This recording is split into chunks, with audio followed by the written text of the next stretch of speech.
Vayikra is written with a small Aleph. The Baal Ha'Turim explains to us why is it that of all the words in the Torah, the last letter of Vayikra is written with a small Aleph as opposed to a regular size Aleph.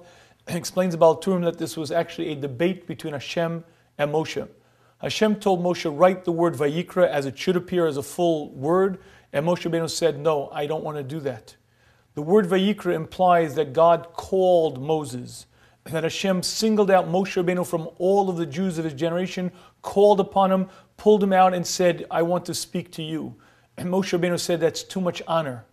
I don't want to record that in the Torah, that I was selected from all the people. And therefore, Moshe Rabbeinu asked to write it without an Aleph. He wanted to write the word Vayikar as it just occurred, as if to say Hashem just sort of, it occurred to Hashem to speak to Moshe, but not that it was actually an audience, not that it was actually pre-planned. Hashem said to Moshe, no, do not write it without an Aleph, write it with an Aleph as you were instructed. Moshe Rabbeinu said, okay, the pshara, the middle ground is, I'll write it your way, but I'll write it my way with a small Aleph. Says the Baal Ha'Turim, we see the extraordinary humility of Moshe, his extreme humility that he didn't want to be treated with honor. If you think about this Baal Ha'Turim, it's rather curious, because this doesn't sound like a very humble man.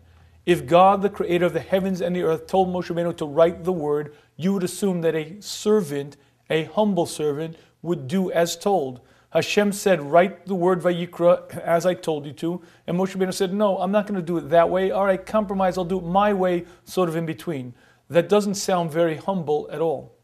And I believe the understanding and the answer to this is based on a fundamental understanding of the balance between self-esteem and humility. And the best way I could explain this is with a mashal. Imagine you're passing a large construction site.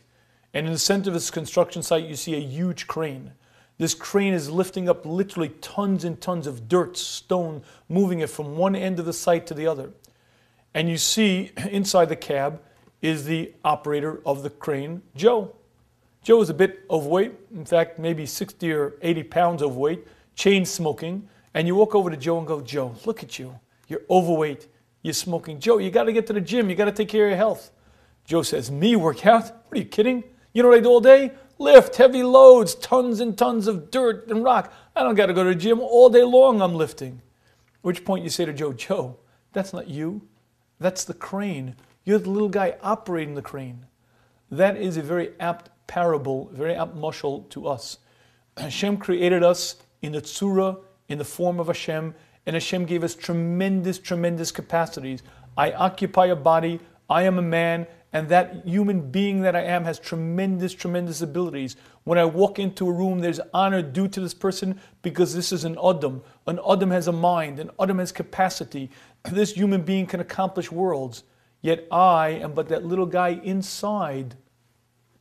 I didn't create the brain, I didn't stretch the skin, I didn't make myself. Hashem took me, put me inside this body and said, go out there, accomplish and do. But both realities are accurate. There's a mighty, mighty crane that can accomplish worlds. That's who I am. But I'm but that little guy inside the crane. Moshe Rabbeinu had that dual understanding very, very clearly in front of him. He knew that Hashem chose him and made him the manig of the generation, the one to write down the Torah. And therefore Moshe Rabbeinu exercised that power. He said, I understand who I am, and I think it's too much honor. And he didn't want to be treated with honor because he recognized that he was but that little guy, so to speak, inside. He also understood his importance, and both of those realities were part of him. And therefore he said, I don't want the honor, and Hashem, I'm going to stand on this principle. And if it could be, he stood up to the creator of the heavens and earth and said, we're going to write it with a small aleph. And what you see here is this duality, an understanding of his greatness, and yet at the same time a true understanding of humility. And ultimately that is the perfection of the human, where he understands his greatness, yet remains as humble as pie, because he recognizes that he has a creator and that Hashem alone put him into power and keeps him in existence.